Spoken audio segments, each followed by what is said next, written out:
Hey guys, it's Chelsa Messenger with Picks and Parlays. We're talking baseball headed to Atlanta where the Braves are hosting the Cubs. We've got a promo code. The code is DRAFT for 20% off the entire site of picksandparlays.net. We've got Ian Anderson on the mound for Atlanta, who's 1-0 with a 3.27 ERA. Then we've got Trevor Williams going for the Cubs, who is 2-1 with a 4.66 ERA. Lines on this game, it looks like Atlanta is minus 160 at home here.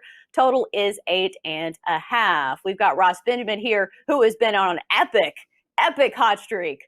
At least in my book, I think 13-1 over your last 14 is pretty solid. So we hope the streak continues. But regardless, I'm sure he's got some great info for us on this one to hopefully, bring some insight to your bet. So Ross, early thoughts on Braves and Cubs. Okay.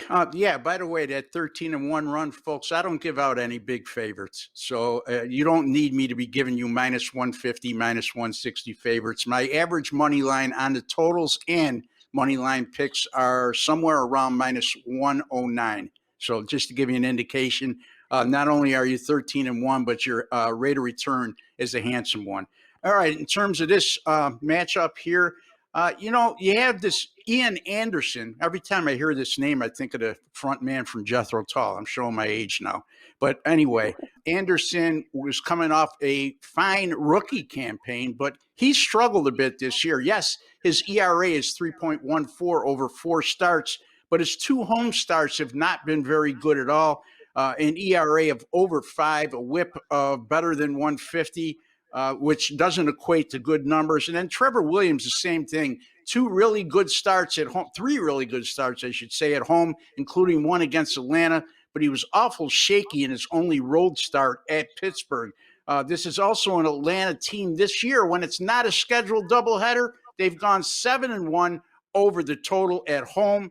And the Chicago Cubs, as an road underdog of plus 100 or greater, since the start of last year. How about 28-12 to the over? I know the Cubs struggled offensively to start the year. They started showing signs of coming out of that in their previous homestand, in which they scored 13 runs or more on 3 occasions, albeit they did get shut out by a pretty good pitcher in Brandon Woodruff on Sunday. I'm willing to throw that out and give him a pass because a lot of teams are going to have trouble with Brandon Woodruff and Milwaukee's pitching. I really like the over in this contest. Atlanta's a hitter's ballpark.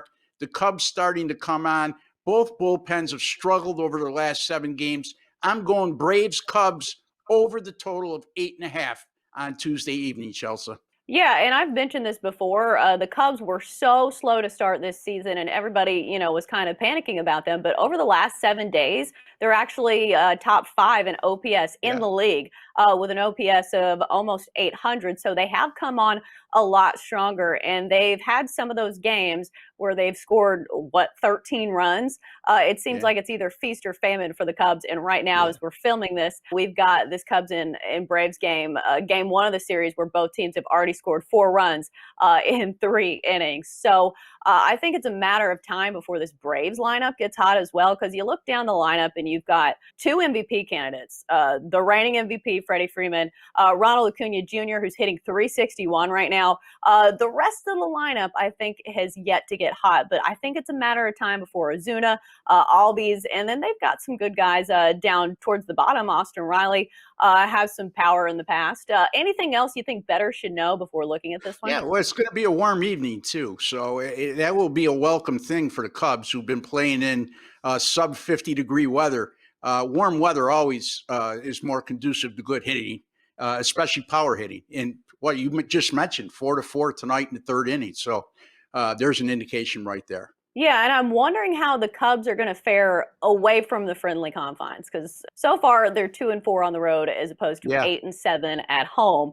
And a lot of those games have been cold weather games. So I'm wondering how they're going to do when they're on the road, especially against some better pitching too, because a lot of those big offensive outbursts have come against second-rate starters, I would say.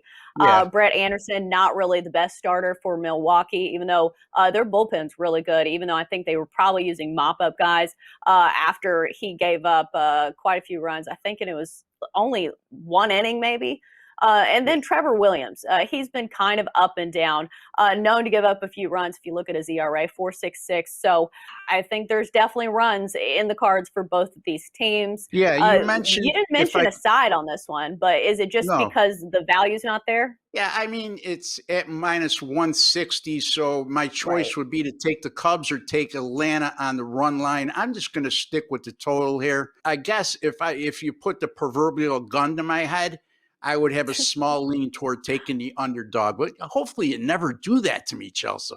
You look too Right. sweet And for you to point a gun at my head. right, we don't do that here. If you don't love Okay. a play, don't give it out, Yeah.